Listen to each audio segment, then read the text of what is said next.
7 غلطات بيعملهم طالب ثانوية عامة في شهر 1 و2، ورقم 5 بالذات أنت أكيد بتعملها بس مش واخد بالك. رقم 1 إنك تفضل بنفس الروتين بتاعك وما تغيروش. لا، افهم بقى إنك خلاص شهر 1 و2 أنت خلاص دخلت في الجد.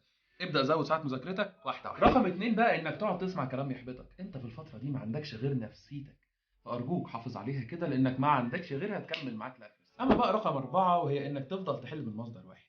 الافضل من دلوقتي انك تدور على مصادر جديده، وارشح لك امتحانات السنين اللي فاتت والنماذج التجريبيه بتاعه الوزاره علشان تفهم دماغ اللي بيحط الامتحان. اما بقى الغلطه رقم 5 هي اني ما خططش وافضل ماشي ورا الحصص وخلاص.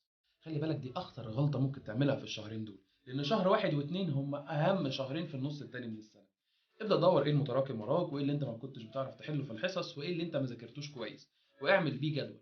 والجدول ده كل شويه وكل يوم ذاكر منه جزء جزء مع الجديد لغايه لما تخلصه خالص. الغلطة رقم 6 بقى هي إن أجازة نص السنة دي للراحة وبس. الكلام ده غلط خالص خالص، أنت لازم طبعا ترتاح بعد وقت طويل قوي قضيته في المذاكرة، وابعد عن أي مذكرة أو كتاب خالص، بس ارتاح يومين 3 بالكتير. عايز ترتاح ارتاح بعد الامتحانات. رقم 7 بقى هي إنك لغاية دلوقتي لسه بتذاكر عشان تحفظ، مش بتذاكر للامتحان. ودي علشان مهمة هتكلم عنها في فيديو لوحده. ودول كانوا أشهر 7 غلطات بيعملهم طالب ثانوية عامة في شهر 1 و2. متنساش اللايك والفولو، واعمل كومنت لو عايزني انزل لك جدول في نص السنة علشان تلم المتراكم عليه. كنت معاكم دكتور فادي.